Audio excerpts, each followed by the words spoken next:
রামচন্দ্র কোথায় যাবে? এটা আমার কথা নয়, এটা হিন্দু সনাতন শাস্ত্র মনুষ্য সংহিতা পরিষ্কারভাবে লিখেছে। মহাভারত অনুশাসন পর্বে রামচন্দ্র যে রাবণকে হত্যা করেছে তার ইতিহাস পাওয়া যায়। তার মানে রাম হচ্ছে ক্ষত্রিয়, রাবণ হচ্ছে ব্রাহ্মণ। ব্রাহ্মণ হত্যাকারী কি নরকে যাবে। কোন নরক? রৌরর নামক নরক, মানে সবচাইতে নিকৃষ্ট নরকে যাবে কে আমি বলতে চাই না, বাকিটা আপনি বুঝে নেন। ভাই এটা আমার কথা না রে ভাই, আমাকে এবার ভাবেন না যে আমি এমন তেমন বলেছি উল্টা পাল্টা। আরেকটা কথা জেনে রাখেন, যারা শিব ভক্ত, রাবণ ছিলেন শিব ভক্ত। কি ভক্ত? শিব পুরাণ খুলবেন। রামের জন্য যে শিবের জন্য যে তাণ্ডব মন্ত্র পাওয়া যায়, জটা টারি ডালে জালে প্রভ পাবতী, এই যে মন্ত্রটা বলে, এই মন্ত্রটা স্বয়ং রচনা করেছেন কে জানেন?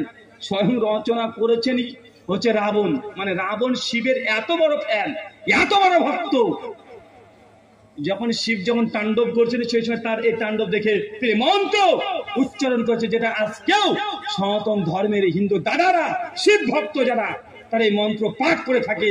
এটা কোনো ঈশ্বরের বাক্য নয়, এটা ছিল মূলত রাবণের। রাবণ ছিলেন কি ভক্ত? শিব ভক্ত, মহাদেবের ভক্ত। তো রাবণকে আজকে ভিলেন দেখানো হয়, ভয় কি হয় না? রাবণ যখন লঙ্কাতে সীতা